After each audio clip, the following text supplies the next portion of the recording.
The building did not look like the headquarters of a revolution. It stood quiet and neutral against the gray Swiss sky, a structure of glass and stone overlooking a lake that reflected nothing but clouds. Inside, there were no towering stacks of flat-packed furniture, no maze of showroom apartments, no smell of cinnamon buns or Swedish meatballs drifting through the air. There was only a conference table, a few folders, and a man who had spent his entire life building something Sweden called its own. Ingvar Kamprad adjusted his glasses and looked down at the documents in front of him. He was not a dramatic man. He did not raise his voice. He did not pound tables. He believed in simplicity, efficiency, control, but what he was about to do would echo across Sweden like a slammed door. For decades, he had been the face of Swedish entrepreneurship. The frugal billionaire, the rural boy from Småland who built a global empire, selling affordable furniture to ordinary families. His company, IKEA, had become a symbol of Sweden. It sells clean lines, democratic design, modest prices. Blue and yellow buildings rose across Europe and America like embassies of Swedish practicality. College students slept on his beds. Young couples built their first homes with his shelves. Families ate under his lamps. And yet, on this quiet day in Switzerland, the founder of that empire was preparing to separate his life from the country that had shaped him. It was not a decision announced with fireworks. There would be no dramatic press conference. No public speech, just legal signatures, residency papers, tax filings, a shift of address. But behind those papers was a single, uncomfortable truth. Sweden was expensive. Not the cost of living, not the price of timber or labor, the cost of wealth. Sweden had built one of the most generous welfare systems in the world. Free healthcare, free education, social safety nets. It was a country that believed prosperity should be shared, and to make that system work, it taxed heavily, especially the wealthy. For ordinary citizens, it was a source of pride. For billionaires, it was a calculation. Ingvar Kamprad had always insisted that he was an ordinary man. He drove an old car long after he could afford fleets of them. He flew economy class. He stayed in modest hotels. He lectured his executives about turning off unnecessary lights to save electricity. But simplicity and lifestyle did not erase the scale of his fortune. IKEA was no longer a small, Swedish furniture shop. It was a global machine. And machines generate numbers. Those numbers, when converted into ownership stakes, dividends, and estate projections, produced figures so large they made even seasoned accountants pause. What would happen, advisors asked quietly, when he died? What portion of his life's work would remain intact? What portion would be consumed by tax? The conversation had started years earlier, almost casually. A lawyer raising an eyebrow over projected estate rates, an advisor noting that other European tycoons had chosen different paths. A simple question posed over coffee. Have you considered relocating? Relocating did not mean abandoning the company. It did not mean moving factories. It meant moving himself, changing residency, changing the country that claimed him. At first, the idea must have seemed absurd. It was Sweden's business hero, the man who proved that Scandinavian design could conquer the world, the boy who turned frugality into fortune. But frugality had always been his religion, and paying more than half of an estate in tax did not feel frugal. It felt wasteful. In Switzerland, tax structures were different. Negotiable, predictable, manageable. For decades, it had been a haven for industrialists and financiers who wanted stability.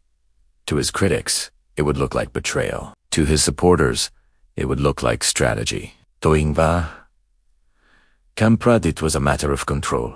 He had built IKEA on one simple principle: remove what is unnecessary, remove excess cost, remove middlemen, remove complexity from the customer's life. Now, he was applying the same logic to his own. Across the water, in Sweden, IKEA stores continued operating without interruption. Shoppers pushed carts through showrooms. Children ran ahead of parents. Employees restocked shelves. Most of them had no idea that the founder no longer lived under the same tax code. The move would not happen overnight in the public eye. News would surface gradually. Journalists would begin asking questions. Politicians would debate the morality of billionaires leaving welfare states. Commentators would argue over whether he had benefited from Sweden's system only to step outside it when the bill grew large. But in that Swiss office, none of that noise existed yet. There was only a pen, a signature, a choice. The irony was almost poetic. IKEA sold furniture that customers assembled themselves. It offered order through instruction manuals, every screw labeled, every step diagrammed. Ingvar Kamprad liked systems. He trusted systems, and now he was reassembling his life with the same precision. Outside, the lake remained still. Inside, he signed.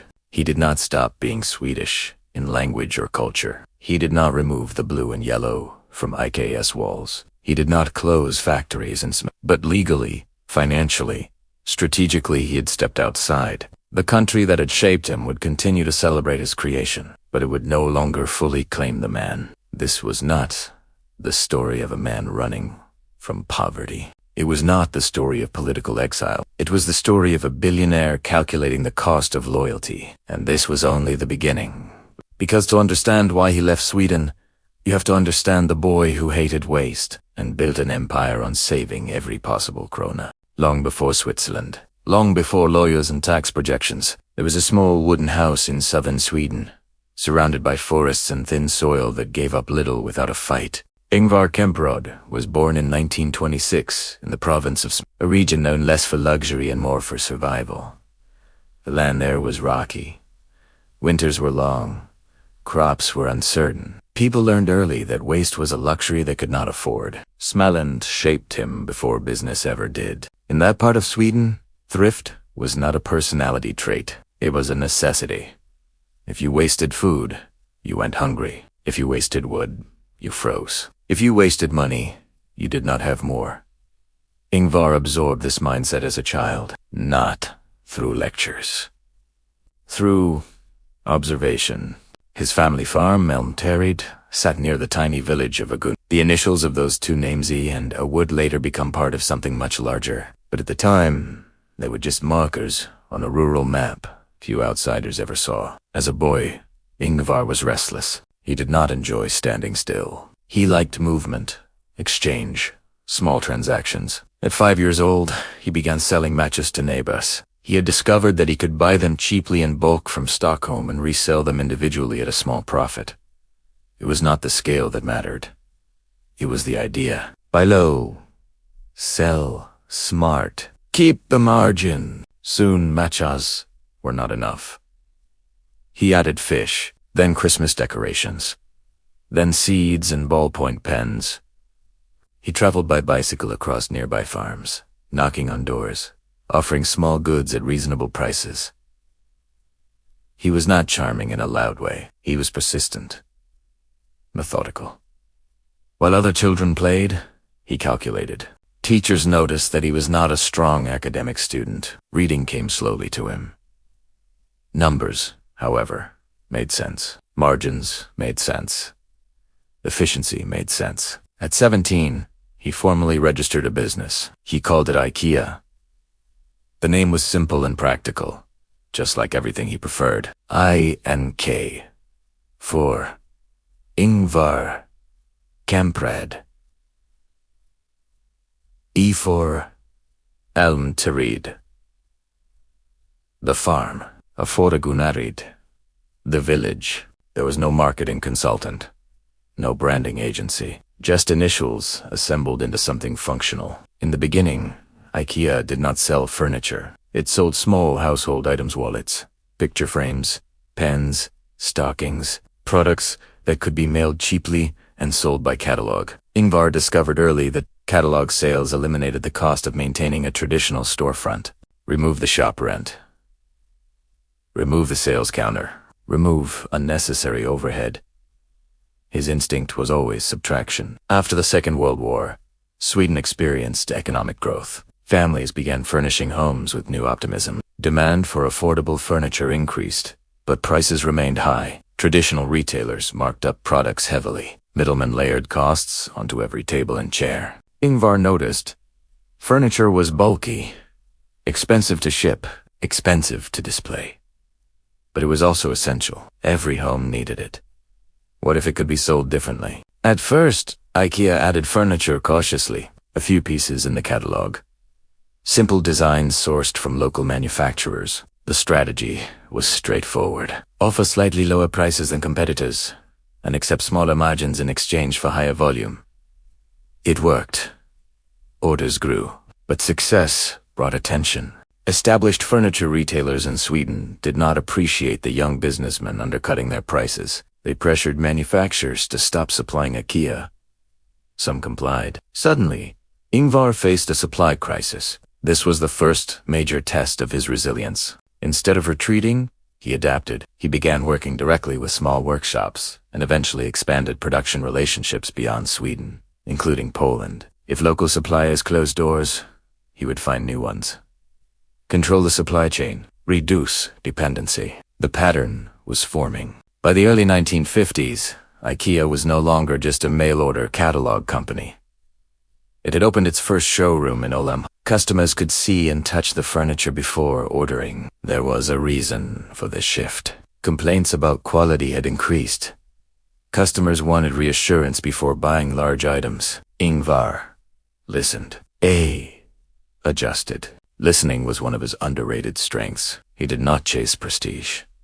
He chased feedback. And then came a moment of accidental brilliance. One day, an employee struggled to fit a table into a customer's car. In frustration, the legs were unscrewed to make it easier to transport. That simple act sparked an idea that would define IKEA's future. What if furniture were designed to be disassembled? What if customers assembled it themselves? Flat packaging would reduce shipping costs dramatically. Warehousing would become more efficient.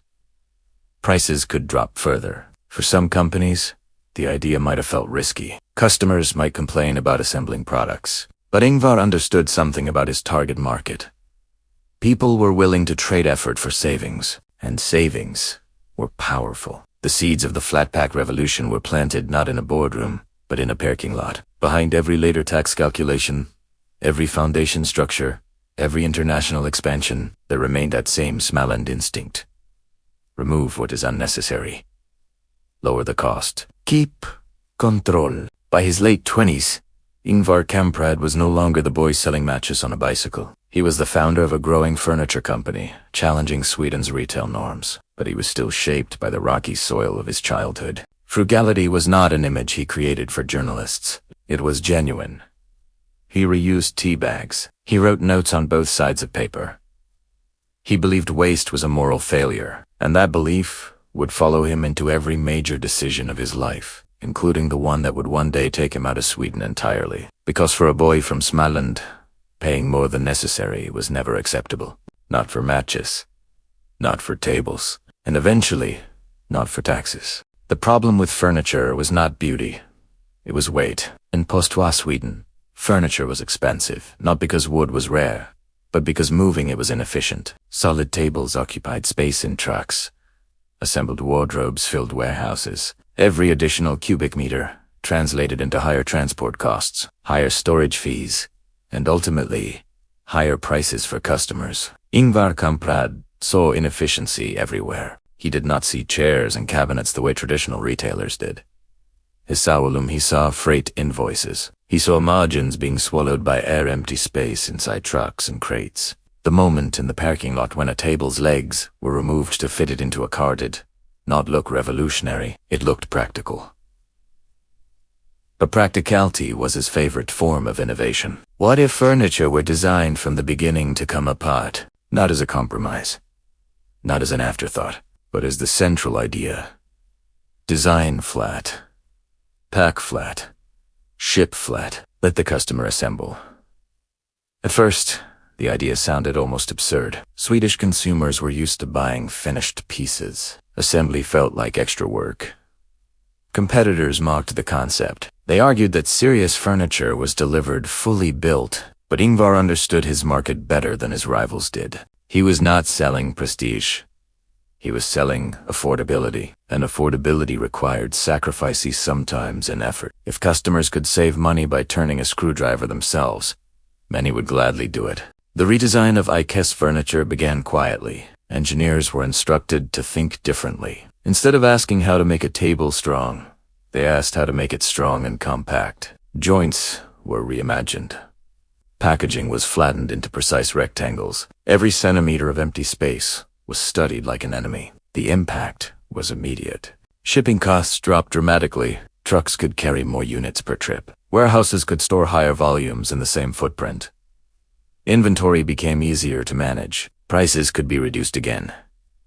Lower prices brought more customers. More customers brought scale. Scale brought negotiating power with suppliers. It was a loop, and Ingvar had created it. By the late 1950s, IKEA's showroom in Olmholt was no longer just a display space. It was becoming a destination. Families drove long distances to walk through staged rooms that showed how modest apartments could look modern and welcoming without costing a fortune.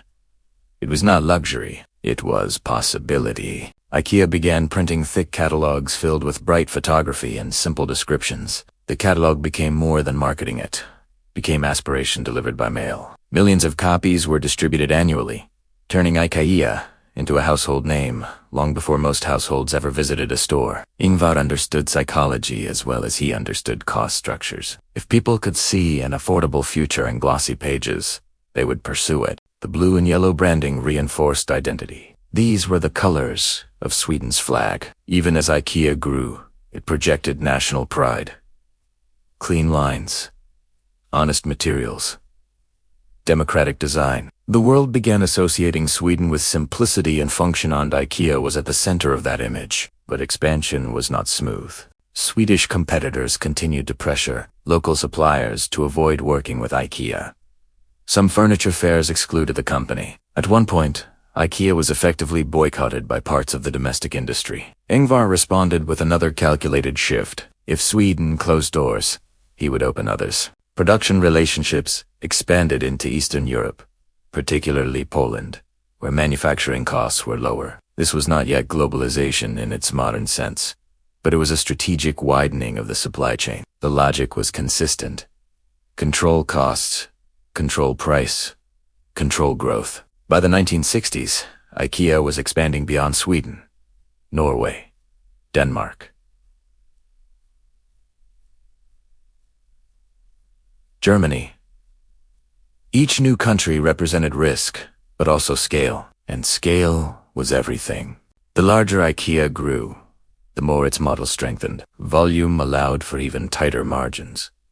Standardized flat-pack systems meant stores could replicate layouts internationally. Customers in Hamburg experienced the same maze-like showroom design as customers in Stockholm. The showroom itself became a strategic innovation. Instead of a simple sales floor, IKEA stores guided customers through a structured path. You did not wander randomly. You followed arrows. You walked through staged kitchens, bedrooms, living rooms. You imagined. At the end of the journey, you entered the warehouse. Massive shelves stacked with identical flat boxers. The transition was deliberate from inspiration to transaction in one continuous flow, and customers accepted their role in the process. They pulled heavy boxers onto carts. They loaded cars themselves. They assembled furniture at home. They became part of the efficiency system. Critics occasionally dismissed the furniture as temporary, as disposable, as lacking craftsmanship. But they underestimated the deeper shift IKEA represented. It was not just furniture. It was a philosophy. Democratize design, standardize production, outsource complexity to the customer, lower the price. For Ingvar Kamprad, the flat-pack model was not only about cost reduction. It was about independence. Independence from suppliers who tried to squeeze him. Independence from traditional retail structures. Independence from debt-heavy expansion models. The more he simplified the product, the more control he gained over the business, and control mattered to him more than praise. As revenues climbed, his personal wealth followed. IKEA was no longer a regional retailer. It was becoming a European force. Yet publicly, Ingvar maintained the image of modesty. He drove an old Volvo. He avoided luxury hotels. He spoke softly about saving money on office supplies. Inside the company, however, systems were becoming more sophisticated. Ownership structures evolved. Legal frameworks were refined. Foundations were considered.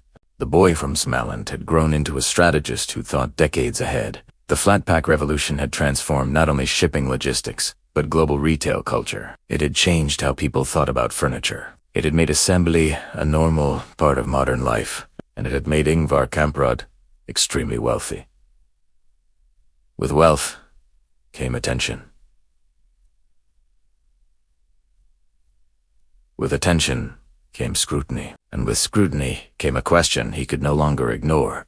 In a country built on high taxation and shared prosperity, how long could a billionaire remain comfortable? The boxers were stacked higher than ever. The trucks were full. The catalog reached millions. The system worked. But systems, like furniture, depend on the structure that holds them together. And soon, that structure would be tested not by competitors, but by the country that had helped make him rich. By the time IKEA crossed into its second decade of international expansion, it was no longer just a furniture company. It was becoming a story. And stories, once powerful enough, turn into myths. Ingvar Kamprad did not look like a billionaire. That was part of the myth. He flew economy class. He reused tea bags. He stayed in budget hotels, even when executives urged him not to. He was known to collect salt and pepper packets from restaurants. Journalists loved these details. They reinforced a narrative. The humble genius from Småland, who never forgot his roots. Inside IKEA, frugality was not optional. It was policy. Employees were reminded that waste anywhere in the system meant higher prices for customers. Offices were functional, not luxurious. Meetings were efficient. Managers were expected to think in terms of cost savings, not prestige. This culture was deliberate. Ingvar understood that the brand was not only the furniture, it was the philosophy behind it. The blue and yellow stores rising across Europe looked bold and modern, but the message remained consistent. Affordable design for the many, not the few. By the late 1960s and early 1970s, IKEA was opening massive warehouse-style locations that dwarfed traditional furniture stores. These were not boutiques. They were experiences. Customers entered and followed a carefully designed path through staged room-small apartments, family kitchens, children's bedrooms. Every space felt achievable. Every product had a tag with a price that felt lower than expected. It was subtle psychology.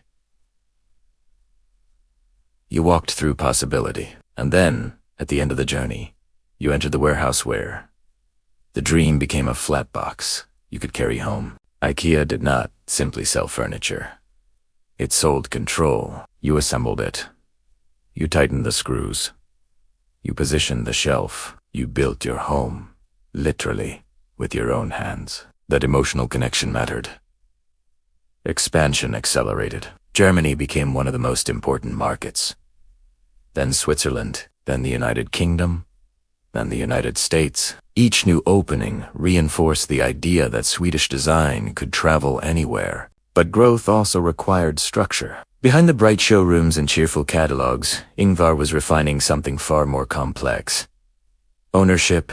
He had seen what happened to family companies that expanded too quickly and took on outside investors. Control diluted.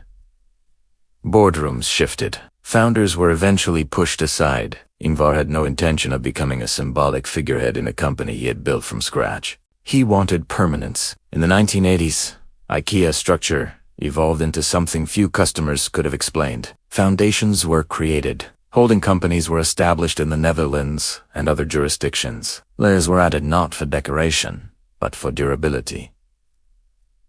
To critics, it looked opaque. To Ingvar, it looked safe. If ownership could be placed within a foundation rather than directly under a single individual, it would be harder to dismantle or dare to sell, harder to fracture under inheritance pressure. The company would outlive him. That was the goal. Publicly, the narrative remained simple. A frugal Swedish entrepreneur bringing affordable design to the world. Privately, the architecture behind the business was becoming increasingly sophisticated. There was tension in that contrast. The man who preached simplicity was building complexity at the corporate level. But these were not contradictions. They were necessary layers. The outside needed to feel simple. The inside needed to be secure. As IKEA's revenues climbed into the billions, so did the founder's wealth. Sweden celebrated him. He was a national success story, a proof point that a small country could produce global giants. He was awarded honors, interviewed on television, featured in magazines as one of the world's richest individuals. Yet wealth in Sweden carried expectations. Sweden's social model was built on collective contribution. High earners paid high taxes.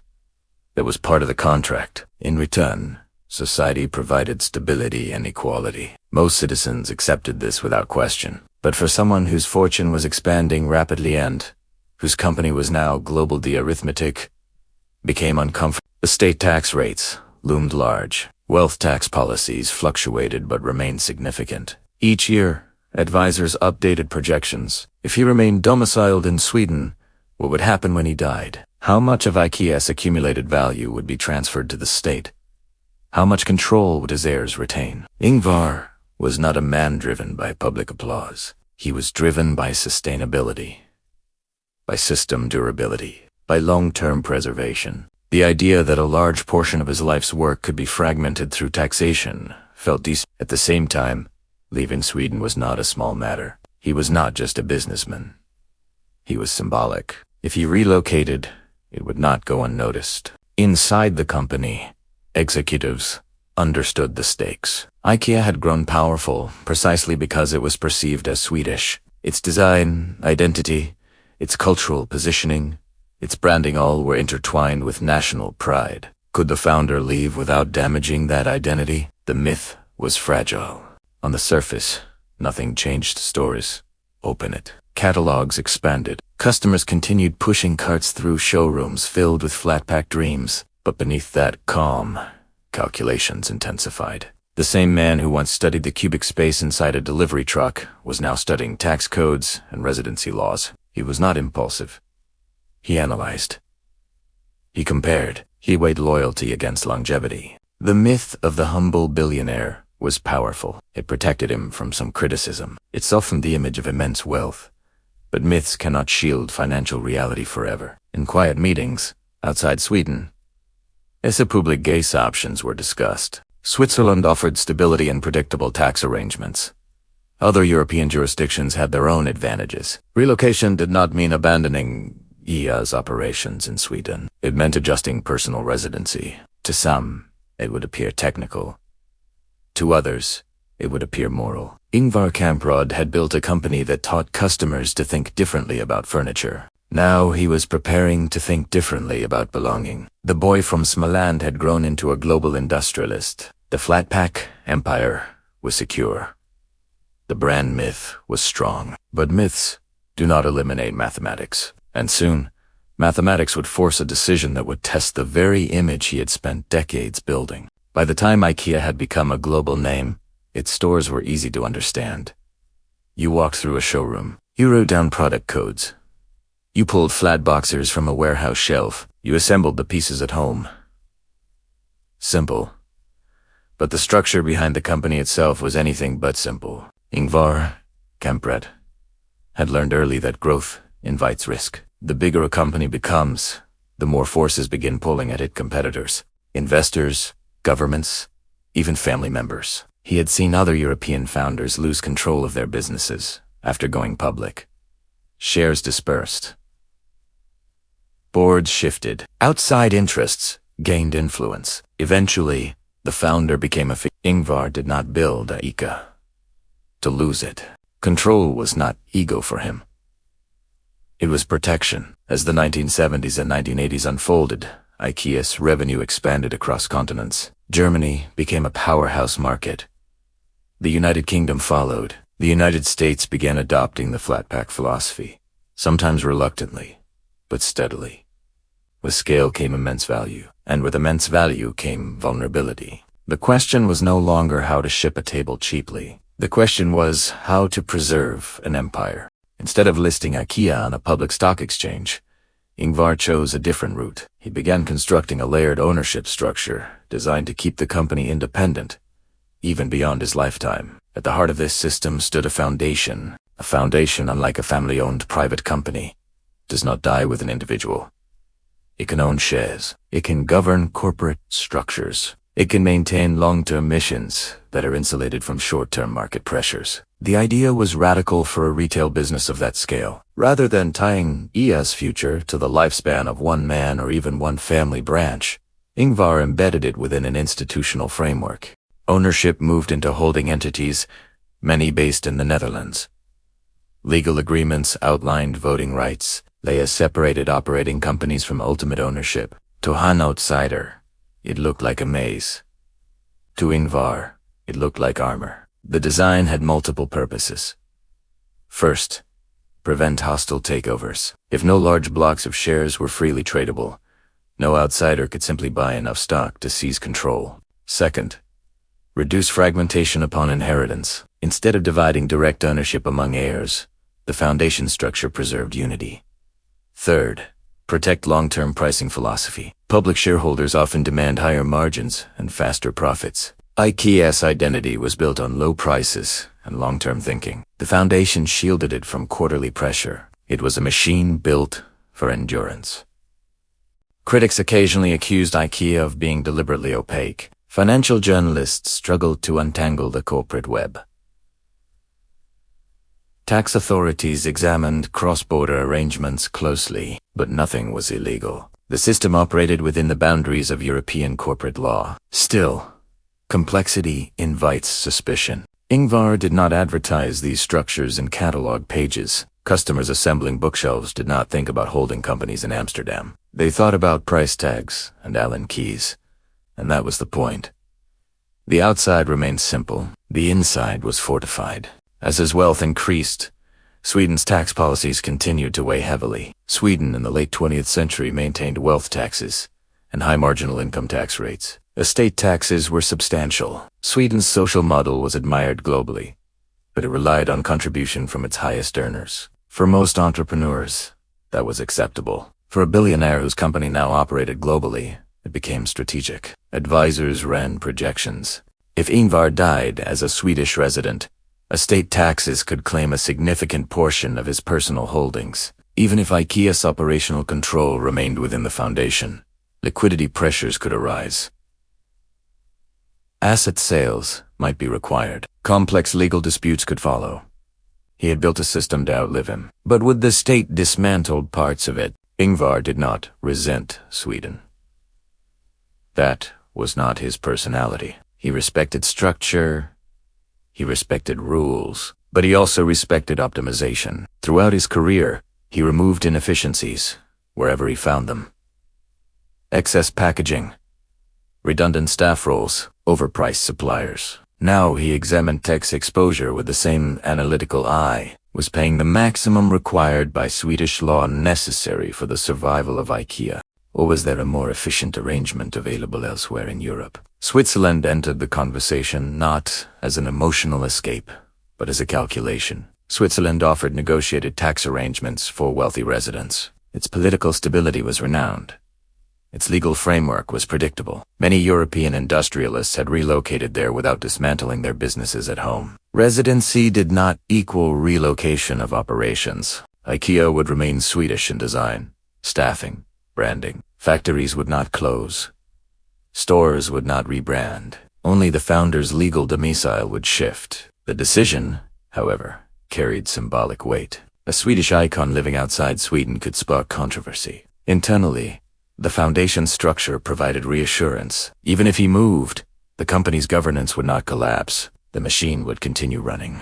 In fact, the very existence of that machine made relocation easier, because control was not tied solely to personal residency anymore. It was institutionalized. Still, Ingvar was not careless. He examined every implication. Public reaction, political backlash, media framing. He understood narrative power. He had spent decades building the myth of the humble, loyal Swedish businessman.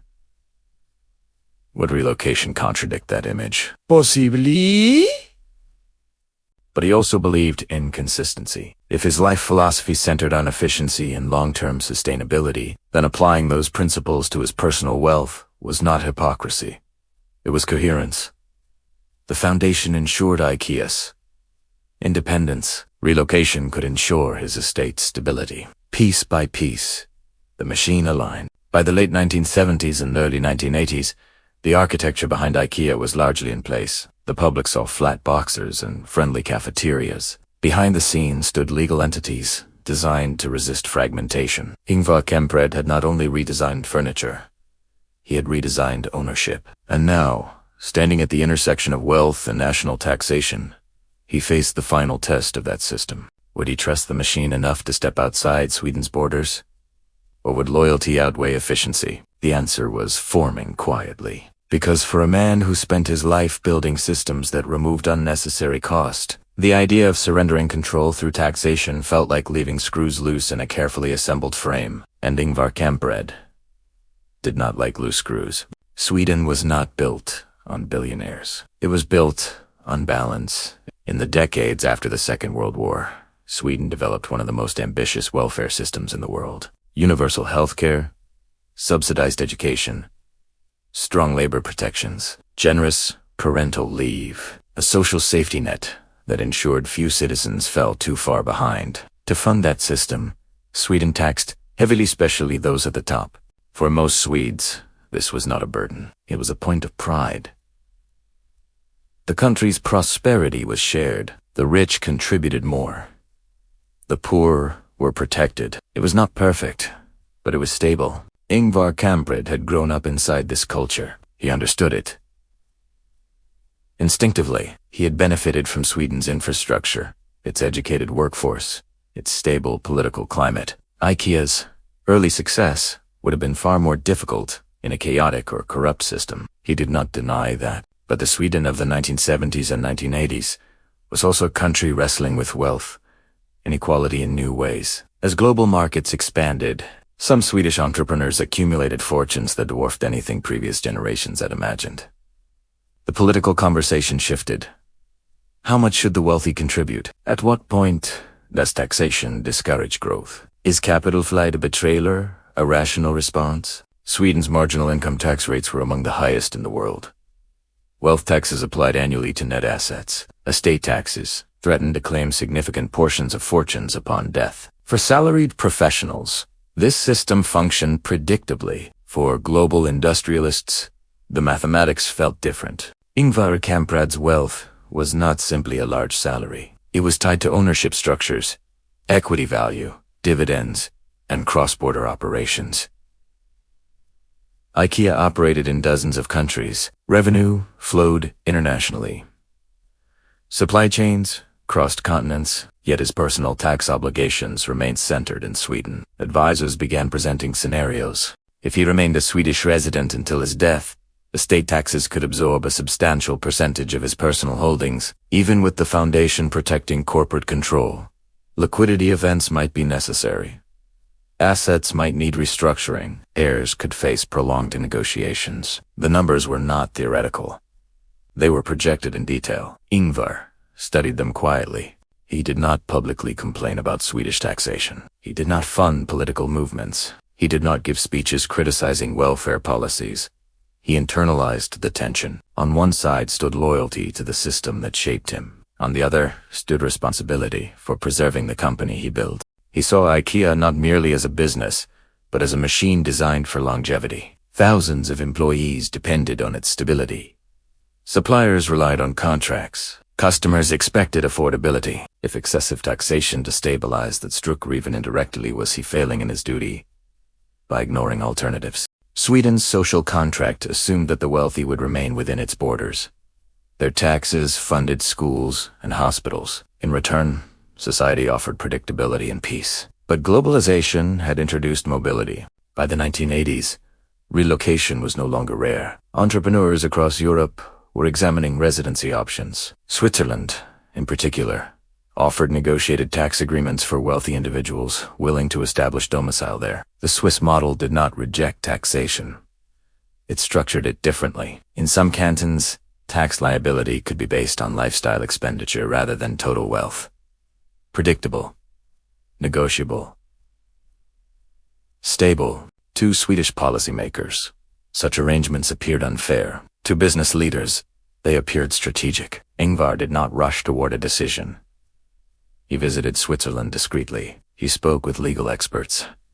He asked precise questions. What would change operationally if he moved? Would IKEA's identity suffer? Could he maintain strong ties to Sweden while altering his legal residency? The answers were nuanced. Operationally, nothing would need to change. IKEA's headquarters could remain in Sweden. Design teams could continue working in Älmhult. The blue and yellow branding would not fade, but symbolically, everything would change. If the founder relocated for tax reasons, critics would frame it as selfish. Politicians might portray it as abandoning the very welfare system that nurtured his early life. The narrative risk was real, yet Ingvar was not guided by headlines. He was guided by arithmetic. Sweden's tax system treated wealth as a national resource. From the state's perspective, it was logical that billionaires contributed proportionally more. From his perspective, a fortune built through decades of disciplined reinvestment should be preserved carefully, not eroded. The tension was philosophical as much as financial. Was wealth an individual achievement to be protected, or a social outcome to be redistributed? Sweden leaned toward the latter. Ingvar's instincts leaned toward preservation. Inside IKEA's leadership circles, discussions grew more concrete. Relocation would require planning. Residency rules demanded time thresholds and documented ties. Financial structures would need alignment. There was no room for improvisation. At the same time, Sweden itself was evolving. Economic reforms in the 1990s would eventually reduce certain tax burdens. Wealth taxes would later be abolished. But in the period when Ingvar was evaluating his options, uncertainty remained high. He did not trust uncertainty. He trusted systems that could be calculated. The same man who once measured cubic space inside delivery trucks now measured percentages of estate projections. He analyzed scenarios not emotionally, but structurally. Would staying in Sweden jeopardize long-term control? Would leaving compromise national identity? The choice was not between right and wrong. It was between stability models. One based on national loyalty, the other based on financial predictability. For many Swedes, the expectation was simple. Success carries responsibility. Pay the tax. Support the system. Remain loyal. For Ingvar Kamprad, responsibility meant something slightly different. It meant ensuring that IKEA remained intact beyond his lifetime. The social contract of Sweden asked for contribution. His internal contract asked for preservation. The gap between those two contracts was widening, and soon arithmetic would outweigh sentiment, because the boy from Småland had learned one lesson above all others. Waste nothing. Not wood. Not packaging. And not fortune. Publicly, he was calm. Interviews showed a modest man in a simple sweater, speaking softly about cost efficiency and democratic design. He smiled when asked about wealth. He deflected praise.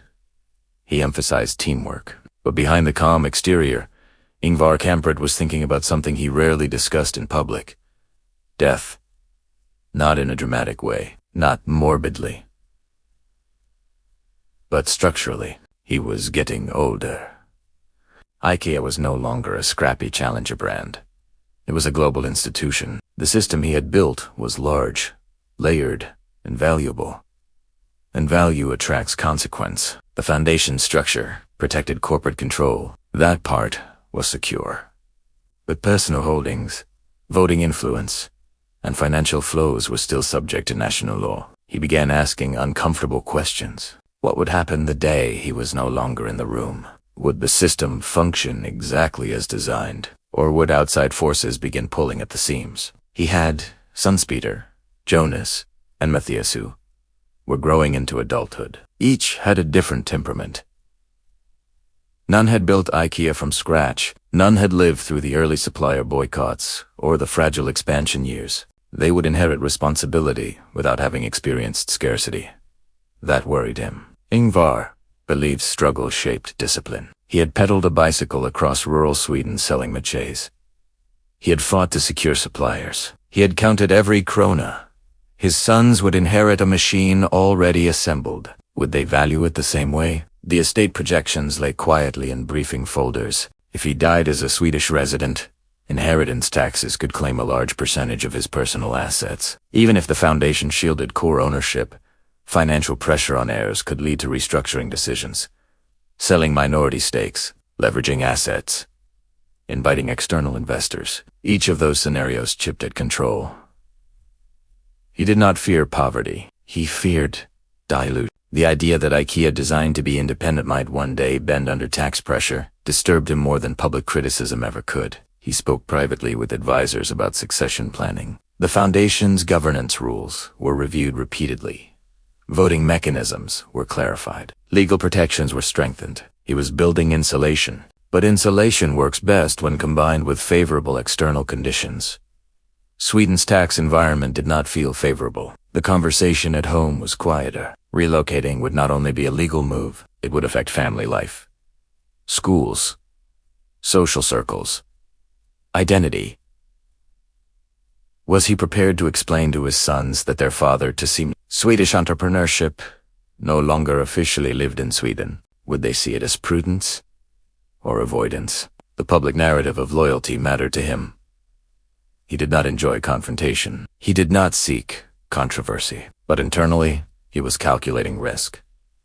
He knew that Swedish media would scrutinize the decision. Politicians might question his commitment. Some citizens might feel betrayed. Yet he also knew something else. When companies collapse under poor planning, criticism is louder. If IKEA ever fractured because of avoidable financial pressure, the headlines would be harsher than any relocation debate. He had seen European family businesses unravel after a founder's death. Siblings fighting, shares divided, control slip into outside investors, strategic direction shifting away from founding principles. IKEA was not just revenue. It was philosophy. Low price, long-term thinking. Functional design. If ownership became fragmented, philosophy could change. He imagined worst-case scenarios, not for drama, but for preparation. What if heirs disagreed on strategy? What if estate settlements triggered liquidity demands? What if political pressure intensified in Sweden? Each scenario pointed toward one uncomfortable conclusion. Residency mattered. It was not about avoiding contribution entirely.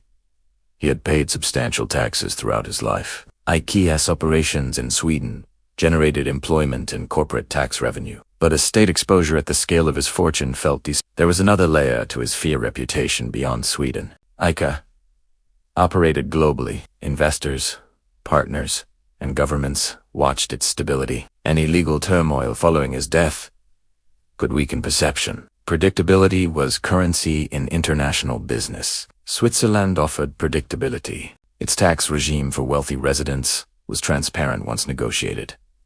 Its political neutrality added comfort. Many European industrialists had relocated there without dismantling their companies at home.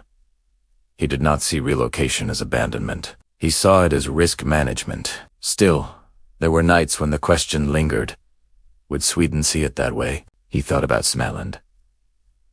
The rocky soil, the farm, the simplicity of childhood. He had never imagined leaving in a symbolic sense. But adulthood had layered complexity onto childhood loyalty.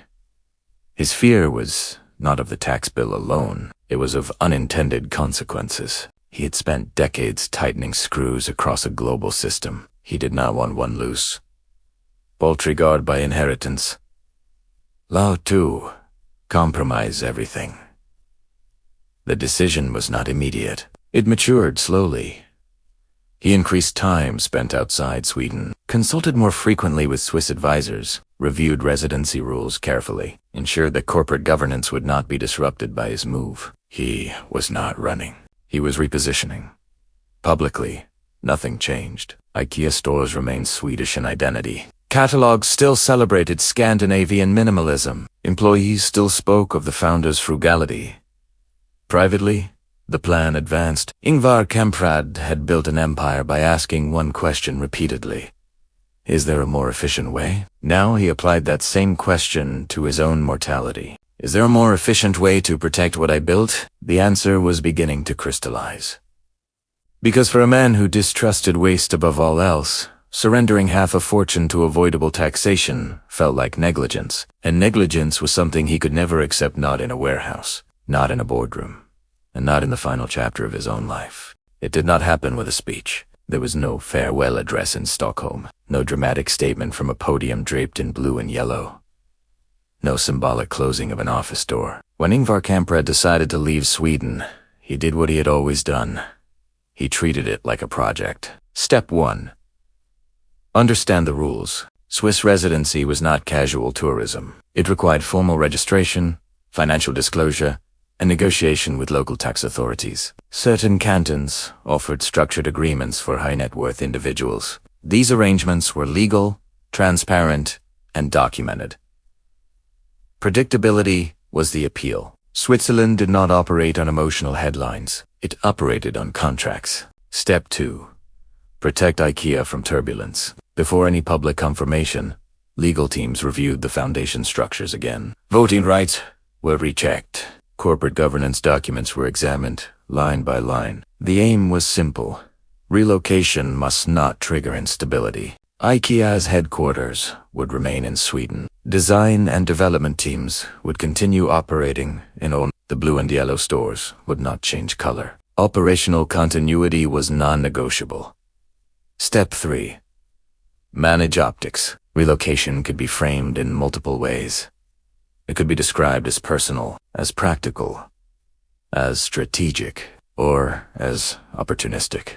Ingvar did not enjoy public controversy, but he understood narrative. The message would emphasize family reasons, international commitments, and long-term planning. The word tax would not dominate the first explanation, but everyone would understand. As the relocation became formalized, Swedish media began asking sharper questions. Why would the founder of the country's most iconic retail company move abroad?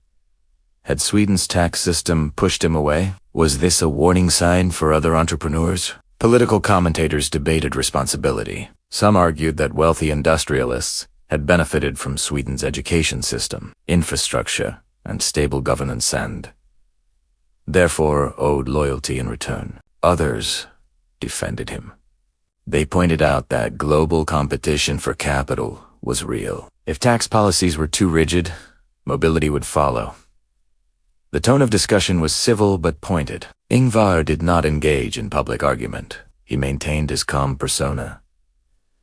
He continued speaking about affordability and design. He reminded interviewers that IKEA remained deeply rooted in Sweden, but legally, his domicile had changed. Switzerland offered him a new fiscal framework. Tax exposure became predictable. Estate planning gained clarity. The numbers that had once carried uncertainty now carried structure. The boy from Småland had become a Swiss resident. Privately, the transition was quieter than the debate surrounding it. His family adjusted. Schedules shifted. Travel between Sweden and Switzerland became routine. He did not sever ties. He did not sell off Swedish assets. In protest, he did not criticize the welfare state. He simply relocated. For critics, the symbolism was unavoidable. Sweden's most famous entrepreneur no longer lived under Swedish tax law. It was a subtle fracture in the national narrative. For supporters, the move reflected realism. Global business leaders operated across borders. Why should personal residency be fixed when commerce was fluid? Inside IKEA, operations continued with minimal disruption. Employees focused on expansion. New markets opened. Revenue climbed. The machine kept running. Yet something had shifted. The founder's decision signaled that even a deeply national brand could not fully escape global financial logic. Ingvar had not dismantled the Swedish social contract, but he had stepped outside it personally. The relocation did not make him stateless. It did not erase his cultural identity, but it affirmed his relationship with the country that shaped him. In Switzerland, negotiations were structured. Agreements were clear. Fiscal expectations were defined. For a man who built systems to eliminate unpredictability, the clarity mattered. He had once removed the legs from a table to fit it into a car. Now he had removed residency risk to fit his estate into a stable framework. The press cycle eventually moved on. Public attention shifted to new controversies, new policies, new headlines. But the decision lingered in business circles. It became part of the broader European conversation about taxation and mobility. Governments studied capital flight. Economists debated competitiveness. Entrepreneurs watched carefully. Ingvar Kamprad did not present himself as a pioneer of tax relocation. He presented himself as consistent with efficiency, Consistent with control, consistent with long-term planning. He had built IKEA to survive beyond him. Now he had built his personal legal position to do the same. In private moments, perhaps he reflected on the symbolism. The farm in the early catalogs. The first showroom in Älmhult. Sweden had shaped him. But systems evolve, and for a man who believed that unnecessary costs should always be removed, the final step was inevitable. The exit was not dramatic. It was calculated. He had not abandoned IKEA. He had not dismantled Sweden's pride, but he had chosen a different legal home, and in doing so, he transformed from a purely national icon into something else. A global industrialist who understood that in a world of mobile capital, even belonging could be restructured. The decision was complete. The relocation was formal. The arithmetic was satisfied. Now only one question remained. Would the public see it as prudence or betrayal? The headlines did not explode overnight. They gathered. At first, the relocation of Ingvar Kamprad was mentioned in Business Short. Columns about residency changes, tax frameworks, and cross-border mobility. But as details settled in, the tone sharpened. Sweden was not used to losing its industrial heroes. IKEA was not just a company. It was part of national identity. The blue and yellow storefronts felt like cultural outposts. Swedish design had traveled the world through flat boxers and instruction manuals. Now the man who built that symbol officially lived elsewhere. For some commentators, the move felt technical. For others, it felt personal. Was this what success led to? Build your fortune under Sweden's protection, then shift residence when taxes feel heavy. Politicians began weighing in. Some spoke carefully, acknowledging that tax competition between countries was a reality of globalization. Others were less restrained. They argued that wealthy entrepreneurs had a moral responsibility to contribute proportionally to the welfare system that supported them. Sweden's social contract was built on contribution. That was its foundation. The criticism did not accuse him of it accused him of imbalance. In interviews, Ingvar maintained his calm posture. He did not attack Swedish policy. He did not justify himself aggressively. He spoke about international responsibilities, about business travel, about personal considerations. But the unspoken word lingered in every discussion: taxes. Across Europe, business leaders watched closely. The debate was larger than one man. It was about mobility in a world where capital could move faster than governments could adjust policy. IKEA, meanwhile, continued operating as usual. IKEA stores remained packed on weekends. Catalogs circulated in the millions. Expansion plans continued into new markets. Customers assembling bookshelves did not boycott en masse. The brand's stability cushioned the controversy. Yet, perception matters.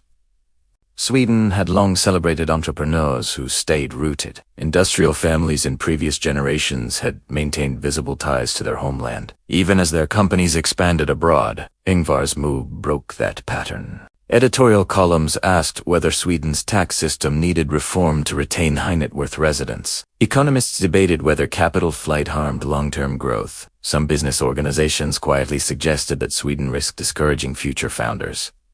The issue was no longer about one man. It was about signals. If Sweden's most successful retail founder relocated, what message did that send to the next generation? Within political circles, pressure grew to examine wealth taxation structures. Sweden had already been adjusting aspects of its tax regime over time. But public discourse accelerated. For Ingvar, the backlash was uncomfortable but not unexpected. He had anticipated criticism. What he had not anticipated was how deeply symbolic the move would feel to ordinary citizens. In Småland, in Stockholm, in small towns where IKEA catalogs lay on kitchen tables, people saw the founder not as a distant billionaire but as one of their own. He had represented Swedish modesty abroad. His frugality had been celebrated as proof that wealth did not corrupt character. Now, some questioned that narrative. Did frugality extend only to company expenses, or should it extend to paying into the national system? Supporters defended him vigorously. They pointed out that IKEA's operations continued generating employment and corporate taxes in Sweden. Thousands of jobs remained intact. Design and development remained Swedish. The company had not relocated its factories en masse. Personal residency, they argued, was not corporate betrayal. Moreover, the foundation structure ensured that IKEA would not be sold off to foreign investors seeking quick profits. In that sense, his long-term strategy preserved Swedish influence over the company's direction. Critics responded that moral leadership mattered as much as corporate governance. The debate was polite, but persistent. Ingvar did not escalate. He had never been a man of public confrontation. He preferred quiet systems to loud arguments. He continued working, advising, planning. Privately, he might have recognized that the myth had shifted. He was no longer simply the humble Swedish shopkeeper who conquered the world. He was now a global billionaire navigating international tax structures. The distinction mattered. In the years that followed, Sweden itself would reform aspects of its tax system. Wealth taxes would eventually be abolished. Estate taxation would change. Policymakers acknowledged the realities of capital mobility. Some observers later argued that entrepreneurs like Ingvar had indirectly influenced that evolution. Whether intentionally or not, their relocation forced governments to reconsider competitiveness. But in the moment, the controversy remained. Television debates framed it as a question of fairness. Business conferences framed it as a question of efficiency. The dual narratives coexisted. IKEA's customers largely continued shopping. The brand's identity proved resilient. The furniture remained affordable. The catalog remained aspirational. Yet a subtle transformation had occurred. Ingvar Kamprad was no longer fully contained within Sweden's national story. He belonged to a broader European business landscape, a class of founders who moved strategically between jurisdictions. For some Swedes, it felt like distance. For others, it felt inevitable. In the end, backlash did not dismantle his legacy. It did not trigger boycotts. It did not collapse IKEA's reputation. But it added complexity. The founder who built simplicity had entered a morally complicated debate, and the quiet boy from Småland, who once rode a bicycle selling metal, now stood at the center of a national conversation about wealth, loyalty, and the price of belonging. The system he built was stable. The criticism was manageable, but the myth had changed forever. When a founder steps back, companies either weaken or reveal how strong their structure truly is. By the time Ingvar Kamprad had firmly established his life outside Sweden, IKEA no longer depended on his daily presence. The machine he built was running at global scale. Stores operated in dozens of countries. Warehouses processed millions of flat-packed boxers each year. The iconic blue and yellow buildings stood along highways from Germany to the United States to Asia. The question was no longer whether IKEA could grow. The question was whether it could endure. Ingvar had spent decades designing that endurance. Unlike many global corporations, IKEA was not driven by quarterly shareholder demands. Its ownership structure embedded within foundations and holding companies allowed it to prioritize long-term strategy over short-term stock price spikes. That was intentional. He had seen how publicly traded companies sometimes sacrificed philosophy for faster returns. Prices rose, margins tightened, quality slipped, identity blurred. IKEA was designed to resist that pressure. The foundation system ensured that no outside investor could easily accumulate enough power to redirect the company's mission. Control remained centralized in governance frameworks rather than dispersed among speculative shareholders. When critics questioned his relocation, they often overlooked this fact. He had not taken IKEA with him. The brand remained deeply Swedish in culture and aesthetic. Design teams in Älmhult continued refining products. Swedish names still labeled bookshelves and sofas. The company's storytelling emphasized Scandinavian simplicity. Operationally, IKEA continued expanding aggressively. New markets opened in Eastern Europe. China became a significant focus. Urban store formats were tested. Supply chains modernized with new technologies. The business matured beyond a founder-led enterprise. Ingvar's sons gradually became more involved in governance structures. They did not replicate his public persona. They were less visible, less methodical. This, too, was deliberate. He believed that founders should not create dynasties based solely on personality. Systems must survive individual charisma, internally.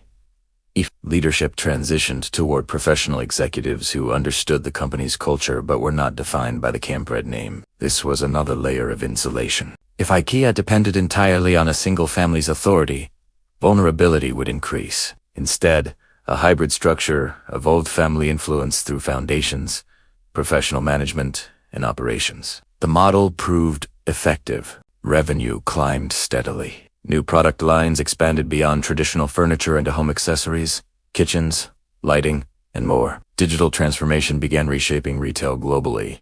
And IKEA adopted cautiously but consistently. The company experimented with online ordering. It modernized logistics. It invested in sustainability, an area increasingly important to global consumers. Sustainability aligned naturally with Ingvar's early philosophy of minimizing waste. Now it became a formal strategic pillar. In many ways, IKEA became more sophisticated after his relocation.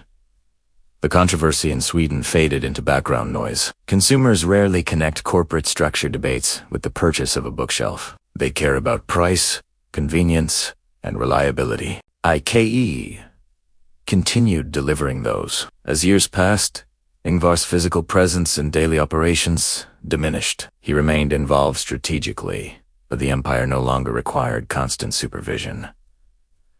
This was the ultimate test of his design. Had he built a company dependent on himself, or a system independent enough to survive him? Evidence suggested the latter.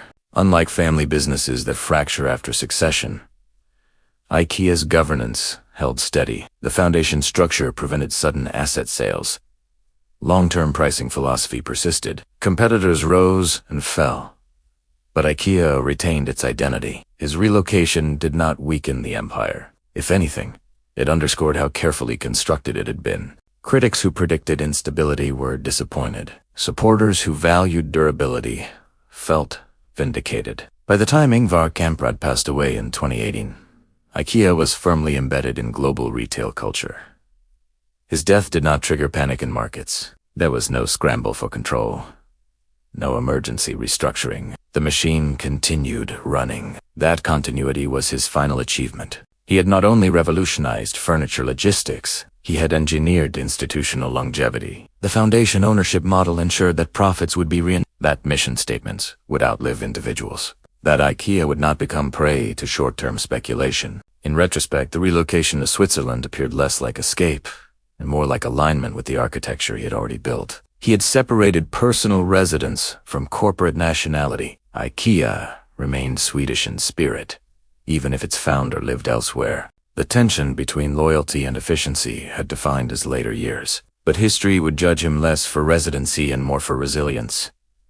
The empire stood. Flat boxers continued filling warehouses. Families continued assembling desks and dining tables.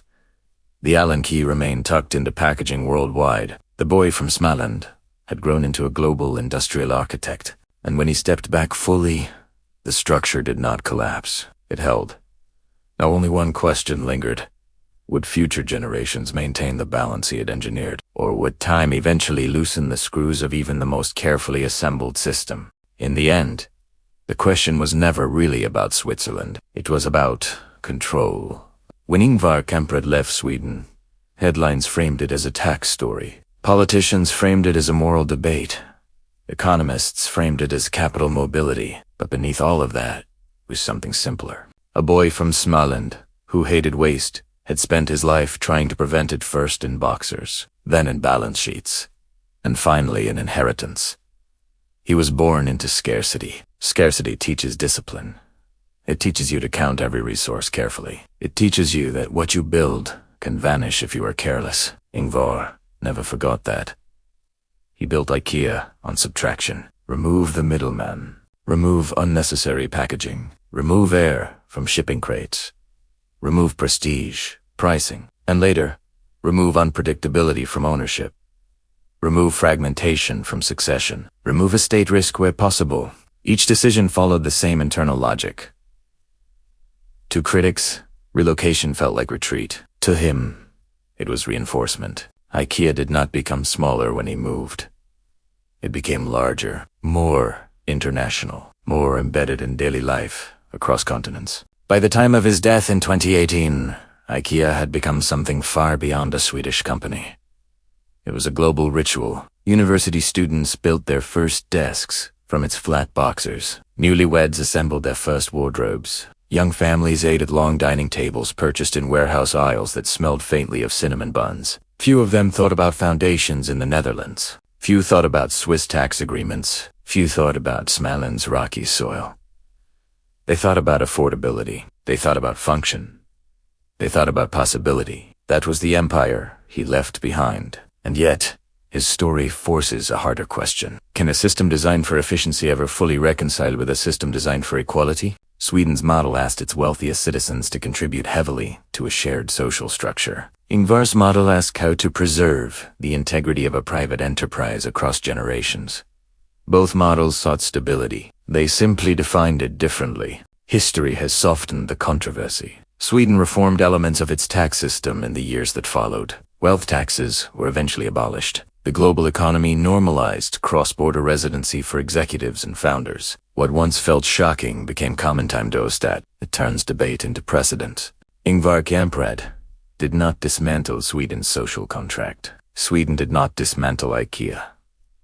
They adjusted around each other, and the foundation he built ensured that IKEA would not splinter after his passing. His sons stepped into governance roles within the framework he had prepared. Professional management continued guiding daily operations. The Allen key still fits the same bolts. The instruction manuals still diagram each step carefully. There is a certain poetry in that. Flat-packed furniture requires the buyer to participate. You must tighten the screws yourself. You must align the panels carefully. If you rush, the structure wobbles. Ingvar applied that philosophy to his life. He tightened the bolts of ownership. He aligned the panels of succession. He adjusted residency to stabilize the frame.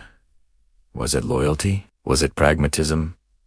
Was it self-interest? Perhaps it was all three. The image of him collecting salt packets from restaurants will always coexist with the image of him negotiating tax structures in Switzerland. The humble billionaire and the calculating strategist are not opposites. They are two sides of the same discipline. Frugality is not only about money saved on tea bags. It is about preserving systems that cost decades to build. IKEA today stands as proof that the structure worked. It remains privately controlled. It resists takeover attempts. It continues expanding without surrendering its core identity. The blue and yellow buildings still rise along highways. The catalog now digital still enters homes. The experience remains recognizable. And yet, no founder system is eternal. Future generations may interpret efficiency differently. Markets evolve. Political climates shift. Values change. The question that lingers is not whether Ingvar Kamprad was right or wrong. It is whether any dynasty, no matter how carefully engineered, can permanently balance private preservation with public expectation. A flat box arrives at your door. Inside are pieces, screws, instructions. If you follow the manual, the table stands firm. If you ignore it, the legs wobble. Ingvar Kamprad wrote a manual for his empire. A. Followed Italiano. A. Adjusted Italiano. He protected it. Now the next generation holds the screwdriver. And the only question that remains is this. Can the system he built survive not just taxation, but time?